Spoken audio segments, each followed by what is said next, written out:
Good evening বন্ধুরা, কেমন আছেন আপনারা সবাই? আশা করি সবাই ভালো আছেন, সুস্থ আছেন। আমিও ভালোই আছি। আজ বুধবার, সন্ধ্যে এখন 6:30 বাজে। এখানে মা এসেছে আর এই দেখুন চাদরটা তো দিয়েছিল, তারপরে মা পাশ বালিশের কভারটা নিয়ে এলো, বললো মাথার বালিশের কভার নেই। আমি বলছি যে ওটা সেটের চাদর, তুমি খুঁজবে পাবে ঠিক। তো এই দেখুন পেয়েছে খুঁজে খুঁজে। আর এখানে একটা নতুন লুঙ্গি নিয়ে এসছে। আমার বাবার নাকি অনেক বড় হচ্ছে, বলছে এত বড় লুঙ্গি তোর বাবা কি করবে, রোগাসোগা মানুষ তো আসলে। তো বলছে তন্ময়কে দিয়ে দিবি, একদম নতুন সেলাই করিয়েই নিয়ে এসছে একদম। তো থাক, তন্ময় তো লুঙ্গি পরে, ও তো আবার প্যান্ট পরে থাকতে পারে না। এর আগে কতগুলো হাফ প্যান্ট কিনেছিল জানেন, কিন্তু ওই পরতে পারে না। ওর আসলে মোটা মানুষ তো, ওই কোমরে না এলাস্টিকগুলো টাইট হয়ে থাকে একদম। আর মাকে বলছি তোমার শাড়িটা কি সুন্দর লাগছে, কিন্তু ওই যে দেখছেন পিন করেছে কীরকম করে, ওই পুটলি করে আর ওই সেফটি পিন মেরে দিয়েছে। তো চলুন, এখানে মা একটু জল চাইছে, জল দিই, মায়ের জন্য একটু চা বসাই। আমার তো চা খাওয়া হয়ে গেছে, তন্ময়কেও চা মুড়ি দিয়ে দিয়েছি। তারপরে মা এসেছে। মা আসবে বলবে 5টার সময়, কিন্তু আসবে ওই 7টা 7:30। আসলে কি বলুন তো, সংসারে কাজ থাকে তো। আর তারপর ছোট বৌদি নেই, বড় বৌদিরও ওই রকম অবস্থা, রুটি ফুটি করতে হয়। তো সেই জন্য কাজকর্ম সেরে তারপরে আসে। আর আজকে রাত্রিরে একটু স্পেশাল রান্না হবে, সেটা হচ্ছে চিলি চিকেন, আর তার সাথে রুটি করব। প্রথমে ভেবেছিলাম পরোটাই করব, কিন্তু পরোটা দিয়ে না একসাথে ওই অত রিচ খাবার খাওয়া যায় না, সেই জন্য ওই রুটি করব। আর এখানে একটু মশলা করব, আদা রসুন পেঁয়াজ কাঁচা লঙ্কা, এটা একবারে মিক্সির মধ্যে পেস্ট করে নেব। চিলি চিকেনের মাংসয় আমি খুব একটা পেঁয়াজ দিই না, কিন্তু আজকে দেব যাতে মশলাটা একটু বাড়ে। আর আজকে হঠাৎ করে তিশানের চিলি চিকেন খেতে ইচ্ছা হয়েছে। ওই ওর একটা বন্ধুর মা, ওই আমরা একসাথে আসছিলাম স্কুল থেকে, তো সে বলছে জানিস তো রাতে রান্নাটা করে রেখে দিয়েছে। আমি বলছি কী রান্না করেছো গো? বলছে কি চিলি চিকেন করেছি। ওই যে শুনেছে, ব্যাস সেই রাস্তা থেকে আস্তে আস্তে বলছে ও মা চিলি চিকেন করো না আমাদের আজকে, আজকে বেশ বৃষ্টি বৃষ্টি ওয়েদার। আর এই দেখুন এখানে কিন্তু ময়দাও মেখে রেখে দিয়েছি, তবে রুটিটা গরম গরম করব। মাকে 1 কাপ চা আর 2টো বিস্কুট দিয়ে বসে আধা ঘন্টা একটু গল্প করি, তারপরে রান্নাবান্নার দিকে লাগবো। এখন প্রায় 7টা 10-15 হবে হয়তো। মা চা খেয়ে চলে যাবে, বেশিক্ষণ বসবে না, কারণ বলছে আজকে নাকি রুটি করে আসেনি, তরকারি টরকারি সব হয়ে গেছে, বড় বৌদি আটাটা মেখে রাখে। মা বলছে গিয়ে আমি রুটি করব। আর ব্যাংকে টাকা তুলতে এসছে, আর ওই মাথার বালিশের কভারগুলো দিতে এসছে। চলে গেছে মা, এখন বাজে প্রায় 8টা। এখানে মাংসটা মাখিয়ে নিচ্ছি, একটা ডিম দিয়েছি, এখানে হলুদ গুঁড়ো, তারপরে নুন দিলাম, একটুখানি কাশ্মীরি লঙ্কা, অল্প করে সয়া সস টমেটো সস দিয়েছি, আর এইবারে আদা রসুন যে বাটাটা করেছিলাম ওইটা দিয়ে দিলাম। তবে মশলাটা দেখছি অনেকটা হয়ে গেছে, এতটা না লাগবে না। মাংস ঝোল টোল হলে নয় দিয়ে দিতাম, কিন্তু যেহেতু এটা পকোড়া মতো ভাজবো তো সেই জন্য এত মশলা দেবো না। এইবারে দিয়ে দিলাম বেশি করে কর্নফ্লাওয়ার, তারপরে ময়দা দিলাম। ময়দাটা একটু বেশি দিলে না বেশ সুন্দর ওঠে, মানে কড়াই লেগে যায় না। আর ননস্টিকের কড়াই ভাজবো তো অসুবিধে হবে না। আর একটুখানি ময়দা দিলাম, দেখলাম একটু কম কম লাগছে। আর অল্প করে একটু ঝাল দিয়েছি, ঝাল খুব একটা দিইনি। আর একটু মাংসটা না বেশি আনতে বলেছিলাম, কারণ এই পকোড়া ভাজার সময় যাতে 2টো করে মুখে চালান দিতে পারি, সেই জন্য। তিশানও খেতে ভালোবাসে আর আমারও খুব ভালো লাগে খেতে, জানেন তো। আর রুটিটা তো পরে করব। আর এই যে আগামীকাল টিচার্স ডে, তারই এখন প্রস্তুতি চলছে, 3জনকে দিতে হবে। এখন 1 বাক্স পেনই নিয়ে এসছে, এইটা একজনকে দেবে। কালকে মনে হচ্ছে আর্টস আন্টির পড়া আছে সকালবেলা, আর পরশু দিনকে আছে ইংলিশ স্যার আর হচ্ছে সায়েন্স ম্যামের পড়া। তো কালকেরটা আমাকে এখন বলছে মা দোকানে ভিড় ছিল বলে উনি প্যাকিং করে দেয়নি, তো আমাকে এখন প্যাকিং করতে হবে। তবে আমি বললাম এখন আমার আর সময় নেই, আমি রাত্রিবেলা বসে ঠিক প্যাকিং করে দেবোক্ষণে। আর কি বলুন তো, ওর তর্স হইবে না, জিনিসগুলোকে নিয়ে না নষ্ট করে দেবে। দেখুন দেখছেন তো, শুরু করে দিয়েছে এখনই। চলুন আমি আগে আজকে রুটি করব, কারণ মাংসটা এই খানিকক্ষণ হলো মাখিয়েছি, তো এক্ষুনি পকোড়াটা ভাজবো না, আধা ঘন্টা মাখা থাক। আর আমি সন্ধেবেলা ভেবেছিলাম যে মাংসটা মাখিয়েই রেখে দেবো, তবে মা হট করে চলে আসলো, আর ওই মাংসগুলো না বড় বড় পিস করে দিয়েছিল, ওগুলোকে আবার ছুরি দিয়ে কাটলাম, কেটে মশলা করলাম। আর ওই সব যদি সন্ধেবেলা করতাম না, তাহলে মা বেচারাশি বসেই থাকতো আর গিয়ে রুটি করবে বলল। সেই জন্য আমি একটুখানি মায়ের সাথে গল্প করলাম, মাও চলে গেল, আমারও এদিকে কাজটা হয়ে গেল। আর মাংসর মধ্যে একটু লেবুর রস বা ভিনিগার দিলে মাংসটা খুব নরম হয়। ও বাবা, সারা ফ্রিজ খুঁজলাম জানেন, ভিনিগার তো পেলামই না, জানি নেই, কিন্তু লেবু থাকার কথা, একটা একটা ফোঁটা লেবু পেলাম না, জানেন, এক টুকরো যদি পেতাম না তাহলেও মনটা শান্তি হতো। আর যখন লেবু আমার লাগে না তখন সারা ফ্রিজ ভর্তি লেবু পড়ে থাকে, এটাই হয় আমার মনে হয়। চলুন, গল্প করতে করতে রুটি হয়ে গেছে। আর আজকে না রুটিও একটু বেশি করে করলাম, কারণ চিলি চিকেন হচ্ছে না, তিশানো হয়তো একটা রুটি বেশি চাইতে পারে, মাও চাইতে পারে। আর সবথেকে বড় কথা, ময়দার রুটি করেছি, একটু বেশি করে তেল দিয়ে না মেখেছি। রুটিগুলো খুব একটা ফোলেনি, কিন্তু নরম হবে, কারণ তেল দিয়েছি না, আর অতক্ষণ মাখা ছিল তো এমনি রুটি নরম হয়ে যাবে। এখানে পকোড়াগুলোকে ভেজে নিচ্ছি, অর্ধেক অর্ধেক করে ভাজবো। আর তন্ময় পিছন দিয়ে বলছে দুটো পকোড়া দিয়েও, কিন্তু আমি বলছি দাঁড়াও, আমারও খেতে ইচ্ছা করছে, আগে ভেজে নিই, তারপরে সবাইকে দুটো দুটো করে হাতে দেবো। লাল লাল করে ভেজেছি। তিশান তো নিয়ে চলে গেল 3-4খানা, জানেন, মানে বাচ্চারা তো এসব খেতে ভীষণ ভালোবাসে। একটু সস দিয়ে দিলাম, তবে ও পড়ে টোরে এসে সেরকম কিছু খায়ও নে, সেই জন্য ভাবলাম যে না, ওকে কটা দিয়ে আগে বসে খাক। এখন প্রায় 9টা বাজতে যায়। আর আজকে মা এমন সময় এসেছে না, আমার সব কাজে গন্ডগোল হয়ে গেছে। চলুন, এখানে পকোড়াগুলো ভাজা হয়ে গেছে। কড়াই যে তেলটা ছিল ওর মধ্যে পেঁয়াজ আর ক্যাপসিকামটাও ভেজে নিয়েছি। এইবারে আদা রসুন বাটাটা দিয়ে একটুখানি ভাজা ভাজা করব, যাতে কাঁচা মশলার গন্ধটা না ছাড়ে। তারপরে ওই টমেটো সস, সয়া সস, নুন, হলুদ, একটু কাশ্মীরি লঙ্কাটা বেশি করে দেবো যাতে রঙটা সুন্দর হয়। আর লাস্টে একদম দেবো হচ্ছে কর্নফ্লাওয়ার গোলা জল, সেটা একদম শেষে। সস টসগুলো সব কিছু দিয়ে দিচ্ছি, দিয়ে একটু ঢাকা দিয়ে মশলাটা কষিয়ে নেবো, নাহলে না ওই রসুন আর আদার গন্ধ ছাড়বে। আর রান্না করতে করতে ঝগড়াও চলছিল, জানেন, মাঝখানে ওই কেবিলের লোকের সাথে আমার একটু ফোনে অশান্তি হয়েছে, হট করে কেবিলটা বন্ধ করে দিয়েছে। আর এই মাস দুয়েক হলো এরকম শুরু করেছে, আমি টাকা দিচ্ছি, যারা টাকা নিতে আসে তারা টাকা নিয়ে চলে যাচ্ছে, অথচ অফিসে খাতায় লিখছে না, আর আমার নামও এন্ট্রি হচ্ছে না যে আমি টাকা দিচ্ছি প্রত্যেক মাসে। আর আমি যখন বলছি যে কার্ডে লিখে দিন বা আমি খাতায় সই করব, বলছে অসুবিধা নেই, আমরা অফিসে গিয়ে আপনার নামটা খাতায় তুলে দেবো।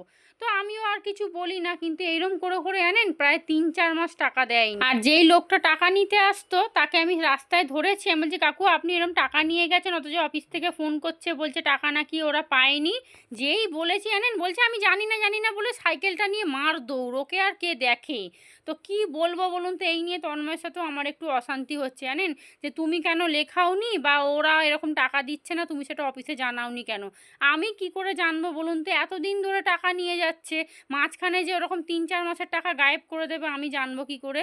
আর এরকম টাকা দিয়েও তারপরে আবার কেউ টাকা দিতে চায় বলুন তো। আর যারা এরকম টাকাগুলো নিয়ে চিটিংবাজি করলো তাকে ধরছে না, অথচ খালি আমাদেরকে ফোন করছে, মানে আমাদের থেকে আবার ডবল টাকা নেওয়ার চেষ্টা করছে। আমি তো দেবো না, কেবিল লাইন বলেছি বন্ধ করে দিন, ও যা হবে হবে দেখা যাবে পরে। চলুন, এখানে চিলি চিকেন একদম রেডি হয়ে গেছে, আর দেখতে কিন্তু খুব সুন্দর হয়েছে, দেখুন খেতেও খুব ভালো হয়েছে।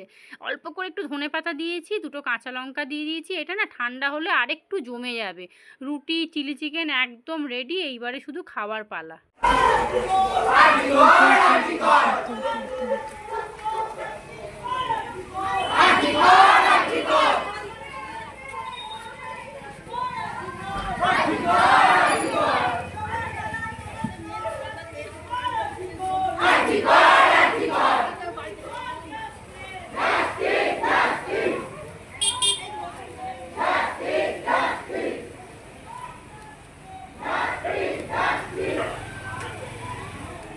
গুড মর্নিং বন্ধুরা, আজ হলো নেক্সট ডে, বৃহস্পতিবার। সকালে এখন 7টা বাজে। আজকে খুব তাড়াতাড়ি ঘুম থেকে উঠেছি, কারণ আজকে রান্না বান্নার খুব ঝামেলা আছে। আজকে ওই বাঁধাকপি হবে, বাঁধাকপির জন্য সকাল সকাল ঘুম থেকে উঠে কাটাকুটি করেছি। আর তার সাথে হবে মুগ ডাল। মুগ ডালটা ওই ইলিশ মাছের মাথাটা আছে না, ওইটা দিয়ে করব। আজকে বাঁধাকপিটা না একটু ভাপিয়ে জল ফেলে দেবো, কারণ মানে অফ সিজনের বাঁধাকপি তো, সেই জন্য। আর এমনিও বাঁধাকপি ফুলকপি দেখবেন পেটের মধ্যে গেলে খুব বিস্ফোরণ হয় আর প্রচণ্ড গ্যাস হয়, মানে সেই মাসে রান্নার গ্যাস না কিনলেও হবে, এই আর কি। বাঁধাকপিটা এখানে হালকা করে একটু ফুটিয়ে নিয়েছি, এইবারে জলটা ঝরিয়ে নেবো, কারণ বেশি ভাপালে না আবার গলে যাবে। আর এদিকে ডালটাও সিদ্ধ হয়ে গেছে, আর প্রথমে বাঁধাকপিটা বসিয়ে দেবো, আর এই দিকে ছোটো কড়াটার মধ্যে ডাল বসাবো, না হলে আজকে রান্না বান্না করে শেষ করে উঠতে পারবো না। আর এদিকে না একটুখানি পটল ভাজা বসাচ্ছি। ডালের সাথে কিছু একটা ভাজা না হলে আমার পতিদেব আবার খুব রাগ করে, বলবে কিছু ভাজলে না এক্ষুনি রান্নাঘরে এসে বলবে। তো পটল ভাজা বসিয়েছি আর তারপরে লাস্টে ডালটা বসাবো। আর মাকে দিয়ে একটা ছোট্ট করে মাছের মাথা আনিয়েছি, কারণ বাঁধাকপিটা আর্ধেক তো। আর সব থেকে বড় কথা, ওই যখন রান্না হবে একটুখানি হয়ে যাবে। আমি খুব একটা খাবো না, খাবো অল্প একটু খাবো, বাঁধাকপি তো খুবই গ্যাস অম্বল হয়। এখানে মাছের মাথা ভেজে তুলে নিয়েছি আর কড়ার মধ্যে তেল দিয়েছি। আর যেই পাঁচফোড়নটা দিতে যাবো দেখছি পাঁচফোড়ন শেষ হয়ে গেছে, কি হবে এবারে? আর বাঁধাকপিতে পাঁচফোড়ন দিলে দেখবেন মানে স্বাদটা পুরো দ্বিগুণ হয়ে যায় আর গন্ধটাও সুন্দর ছাড়ে। তো সেই জন্য একটু রাঁধুনি, একটু মৌরি, একটু কালো জিরে, একটু মেথি সব রকম দিয়ে পাঁচফোড়ন তৈরি করে নিয়েছি। ওইটা দিয়ে দিয়েছি, শুকনো লঙ্কা তেজপাতা দিয়েছি, পেঁয়াজটা একটু ভাজা ভাজা করে নিলাম। এইবারে আলুটা দিয়ে দিলাম, টমেটোটাও দিয়ে দিয়েছি। আলুটা একটু ঢাকা চাপা দিয়ে না সিদ্ধ করে নিচ্ছি, তার কারণ হচ্ছে ওই বাঁধাকপিটা তো ভাপানো আছে, এখন যদি একসাথে সিদ্ধ করতে যাই না বাঁধাকপি পুরো গলে পাক হয়ে যাবে। এদিকে মশলাটা ভালো করে কষিয়ে নিয়েছি, আদা রসুন বাটা, হলুদ গুঁড়ো, লঙ্কার গুঁড়ো, তারপরে অল্প একটু ঝাল লঙ্কাও দিয়েছি, একটু ঝাল ঝাল খেতে ভালো লাগবে। আর এদিকে পটল ভাজাটাও হয়ে গেছে, ভাতটা বসিয়ে দিলাম। ভাতের কথা তো মাথা থেকে উড়েই গেছিলো একদম, লাস্টে আবার মনে করে ভাত বসালাম। এদিকে বাঁধাকপিটাও দিয়ে দিয়েছি, এটা এখন আস্তে ধীরে হোক। লাস্টে নামাবার আগে অল্প একটু মিষ্টি দেবো, একটু দেবো না, মানে মোটামুটি যাতে খেতে ভালো হয় সেই রকম দেবো। দিয়ে একটু শুকনো শুকনো করে নামিয়ে দেবো। ঘি হলে হেভি হতো, কিন্তু আর দেবো না। আর ঘরে ঘিয়ের কোনো নামগন্ধও নেই। ভাতটাও হয়ে গেছে। আজকে ওয়েদারটা খুব সুন্দর, ঝলমলে রোদ উঠেছে সকাল থেকে একদম। এখানে ডালটা বসাবো, মাছের মাথাটা দিয়ে দিয়েছি, পেঁয়াজ টমেটো আদা রসুন সব কিছু দিয়ে কষিয়ে নিয়েছি। ডালটা ঢক করে ডালটা ঢেলে দিয়েছি, এইবারে টকবক করে ফুটছে, খানিকক্ষণ ফুটবে। নামাবার আগে অল্প একটু মিষ্টিটা একটু বুঝেই দেবো, কারণ ডালে খুব বেশি মিষ্টি ভালো লাগে না। আর ভাজা মশলা দেবো, যে ভাজা মশলাটা করে রেখেছিলাম ওইটা বাঁধাকপিতেও দেবো আর ডালেতেও দেবো। রান্না বান্না মোটামুটি শেষের দিকে। এদিকে আমার জন্য লিকার চা তুলে রেখে দিয়েছি, তন্ময়ের জন্য চা টকবক করে ফুটছে। এখন বাজে প্রায় 8টা 10 থেকে 15। বাঁধাকপিটা যে কি ভালো খেতে হয়েছে আপনাদের কি বলবো। আর একটু শুকনো শুকনো করে নামিয়ে দেবো, আর গরম মশলা একটু দেবো। দেখি ঝাল মিষ্টি সব একদম ঠিকঠাক। আর আমার সকাল থেকে মাথাটা খারাপ হয়ে আছে, কারণ কেবিলটা বন্ধ আছে। তো কি করব না করব এই নিয়ে না মাথার মধ্যে একটা শোরগোল চলছে এখন। এদিকে বাসনগুলো মেজে নিয়েছি, বাঁধাকপিটা একটু চাপা দেওয়া থাক। এই যে এখানে খাবার দাবার সব ভরা হয়ে গেছে। এই হলো মাছের মাথা দিয়ে বাঁধাকপি, আর এখানে পটল ভাজা। এদিকে ভাতও হয়ে গেছে। চলুন তন্ময় বেরিয়ে যাক। 9:45 বাজে, তন্ময় বেরিয়ে গেল। আমি আমার চাটা একটু গরম করে নিলাম। ওফ, সেই 6:30 থেকে শুরু করেছি আজকে, কারণ বাঁধাকপি হতে টাইম লাগে না। আর আজকে একটা বড় কাজ সেরে রেখেছি, সেটা হচ্ছে বাসনগুলোকে আজকে মেজে নিয়েছি। এই বাসন মাজতে অনেক সময় লেগে যায়, বেলায় প্রায় 9টা বাজতে যায়। আজকে টিচার্স ডে, গরম নাকি। আর গতকালকে 2টো রুটি ছিল, ময়দার রুটি, একটু ভালো করে সেঁকে নিলাম, খেয়ে নেবো লিকার চা দিয়ে। চলুন বাসন কোসনগুলো মেজে নিয়েছি, রান্নাটা সারা হয়ে গেছে, এটাই একটা নিশ্চিন্ত। বেলায় আজকাল কিছু করতে হবে না। গতকালকে চিলি চিকেন করেছিলাম, সেই চিলি চিকেন অনেকটা আছে। আমার আর তিশানের মোটামুটি ভালোভাবেই দুপুরে হয়ে যাবে। সকাল এখন 10:30 বাজে, রান্নাঘরটা পুরো পরিষ্কার করলাম, ভালো করে স্কচ ব্রাইট দিয়ে মুছলাম, কারণ গতকালকে চিলি চিকেন হয়েছিল। বাসনগুলোকে সব তুললাম, এই কটা ছিল সমস্ত মাজলাম, চায়ের বাসন টাসন। আজকে তো ভালো রোদ উঠেছে, তবে ভেবেছিলাম স্কুলে যাব, কিন্তু তিশানের অর্ধেক বন্ধুর মা ফোন করে বলল যাবে না। আর যখন তখন ছুটিও দিয়ে দেবে, আজ টিচার্স ডে না, সেই কারণে আর গেলাম না। এইবারে ঘরটা খালি ঝাঁট দিয়ে মুছবো। তিশান এই সবে পড়ে টরে আসলো। আজকে টিচার্স ডে, বাবা গল্প হচ্ছে, তারপরে আর কি চকলেট খাওয়া হয়েছে।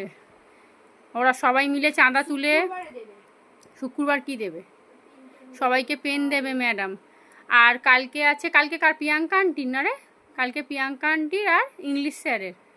তাহলে সন্ধেবেলা বেরোতে হবে না, একটু পরেই চলে যাবো। পাশে বিছানা গোছালাম, এবার শুধু ঘরটা ঝাঁট দিয়ে মুছবো। অল্প করে একটু কাঁচা ভিজিয়েছি, কাচবো, ব্যাস তালি হয়ে যাবে। আর ব্রেকফাস্ট বলতে তিশান খাবে পাউরুটি। গতকালে পাউরুটিটা খেয়ে নি, ডেট আছে এখন, নাহলে না পড়ে থেকে ফেলে দিতে হবে। চলুন।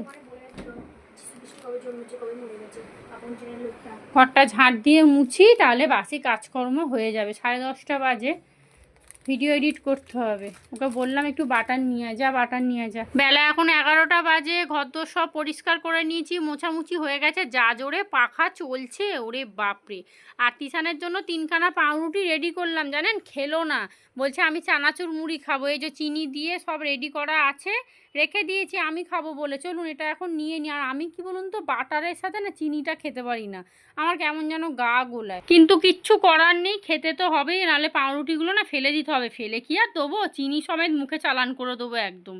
আর চলুন, এই যে এখানে টিভি চলছে না, তিশান এখন মন খারাপ করে বসে আছে। কি যে করি না, ভালো লাগে না আর। স্নান হয়ে গেছে, এখন বাজে 12টা 15। এগুলো বাসি জামা কাপড়। আর এই যে সার্ফের জলে ফুলগুলোকে একটু ধুয়ে দিলাম। আর এখানে কাচাকুচি, তিশানের সাদা স্কুল ড্রেসটা কেচেছিলাম, কিন্তু কালকে না ভালো পরিষ্কার হয়নি, ওই জন্য আজকে আবার ভালো করে সার্ফ দিয়ে ঘষে ঘষে ধুলাম। এগুলো মিলে দিই, বাইরেটা একটু ফাঁকা করেই এসেছি। কি রোদ উঠেছে দেখছেন। আজকে স্কুল যায়নি না, আজকে ঝড় বৃষ্টি কিচ্ছু হবে না। এই যদি স্কুলে যেতাম, বাবা ভাসিয়ে দিত। কালকে তো মানে সেই সাঁতার কাটতে কাটতে স্কুলে গেছি। ভাবলাম একটুখানি সার্ফ দিয়ে ধুয়ে দিই, এই সামনেটা থাকে তো দেখতে বিচ্ছি লাগে। এই তুই এখন ঘুমা একবার, এতক্ষণ ফোন দেখছিল, এবারে ঘুমার পালা পড়েছে, ঘুমাক না একবার। আজকে বাথরুম পরিষ্কার করলাম, এই যে মেজে টেজে সব ঘষলাম, এইখানে ড্রামটা ভালো করে ঘষলাম, প্যানটা পরিষ্কার করলাম, ঝুলগুলোকে সব ঝাড়লাম। আর দেখুন রুই, দেখুন আমাদের পুরো বাথরুমটা একদম পুরো পাথর সব বসিয়ে সুন্দর করে একদম সাজিয়ে দেবে। বললো 25 থেকে 30 হাজার টাকা লাগবে। পুরোটা পাথর বসানো হবে একদম, পুরো মেজে মেজে তো মানে একটুখানি একদম পুরো পুরো পাথর বসিয়ে দেবে। যখন ওই মেজে করেছিল, ওই দাদা বলেছিল করলে আমাদের বলবেন, বললো সুন্দর করে সাজিয়ে দেবো। ওই 25 হাজার টাকার মতো বললো খরচা আছে। এই যে নিচটাও একবারে পাথর বসিয়ে দেবে, একদম দেয়াল টেয়াল সব। বাথরুমটা একটুখানি সাজিয়ে নিলে ব্যাস, ঘরটা দেখতে বেশ সুন্দর লাগবে। যাই হোক চলুন, যা আছে সেটা নিয়ে এখন থাকি, পরে দেখা যাবে।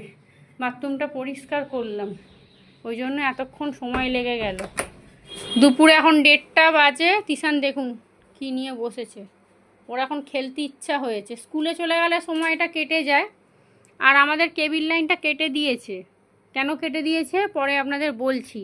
প্রত্যেক মাসে পেমেন্ট করার পরও কেবিল লাইন কেটে দিয়েছে। এটা নিয়ে গতকাল সন্ধেবেলা আমার সাথে কেবিলের ওই যে মেয়েটা আছে অফিসে, খুব ঝামেলা হয়েছে ফোনেতে। যাই হোক সেটা পরে বলছি আমি। আজকের ওয়েদারটা খুব ভালো, বললাম না স্কুলে বেরোয়নি না, ওই জন্য। আর আজকে আমাদের দুপুরের কী কী রান্না হয়েছে আপনারা তো জানেন, তবুও দেখাই একবার। এখানে ভাত আছে, আর দাঁড়ান আস্তে আস্তে নামাই।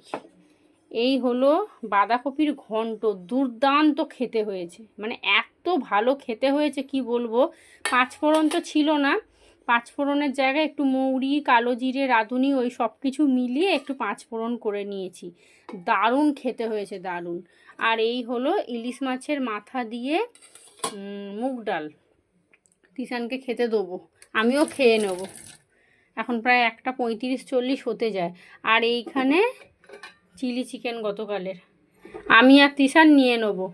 ওরা কালকে আনেন তো, গতকালকে অনেক খেয়েছে, কিন্তু আমি রাত্রিরে কি বলুন তো অত রান্নাবান্না করে না খেতে পারিনি। আমি মাত্র 2 না 3টে মাত্র খেয়েছি মাংস, তো সেই জন্য তিশানকে অল্প একটু দেবো, আমি নিয়ে নেব।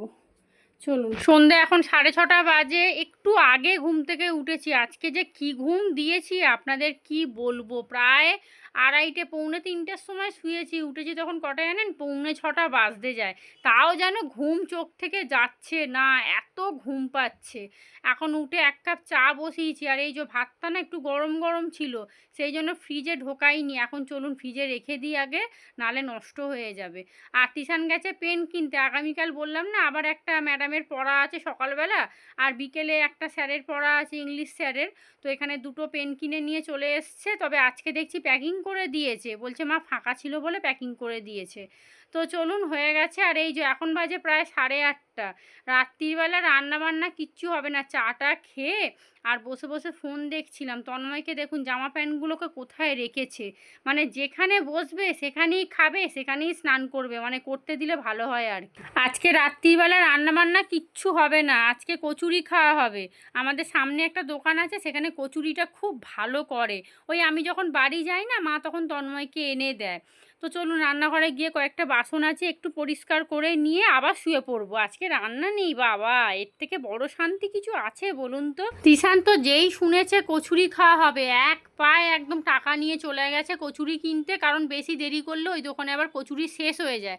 তবে আমরা যেহেতু মাঝের মধ্যে নিই, তো আমি ফোন করে দিই, ওই দাদা কচুরি একদম রেডি করে রেখে দেয়। ফোন করে দিয়েছিলাম, তন্ময় বলছি তিশান গেছে আনতে, ও নিয়ে আসুক, খাবো তো সেই 10টা 10:30 করে। এই যে কয়েকটা চায়ের বাসন খালি পড়ে আছে, তন্ময় এসে খালি 1 কাপ চা খেয়েছে, আর কিচ্ছু খায়নি। আর এই দেখুন বাসনগুলো, মানে কালো থালাটা যে মেজেছি না পুরো সাদা হয়ে আছে। সাবান দিয়ে বাসন মাজলে দেখেছি এরকমই হয়। তো রাত্রির এখন 8:45 বাজতে যায়, তিশান চলে এসেছে। এই দেখুন এখানে একটা ওই কম্পাস কিনে নিয়ে এসছে, ওর কম্পাসটা নষ্ট হয়ে গেছে, ওইটার জন্য গেছিলো। তারপর তন্ময় বললো যা একটু কচুরি নিয়ে, ওই পাশেই একদম দোকান। আর এই যে এটাকে নিয়েও সর্বনাশ করছে, মানে কি করে কি ভাঙবে না ভাঙবে খালি সেই সব মাথার মধ্যে চলে সব সময়। তন্ময় ওই ঘর থেকে বলছে কচুরিগুলো আগে হটপটে রাখো, কারণ রাত্রিরে খাবে না, ঠান্ডা হয়ে যাবে, তো ওই জন্য আমি হটপটের মধ্যে কচুরিগুলো ঢেলে রাখি। আর মা খাবে না, মা বলছে কদিন ধরে কচুরি খেয়েছি, আমার পেটে ব্যথা করছিল, আমি ভাত খাবো। বাঁধাকপি ডাল ভাত সবই আছে, যা খাবে খাবে, তা নাহলে ফ্রিজে রেখে দেবো, কালকে দুপুরে খেয়ে নেবো। চলুন রান্নাবান্না তো কিচ্ছু নেই, আর বাসনও খুব একটা ছিল না, যে কটা ছিল মেজে তুলে নিয়েছি। এইবারে আধা ঘন্টা 1 ঘন্টা একটু রেস্ট নেবো, 10টা 10:30টার দিক করে খেয়ে নেবো।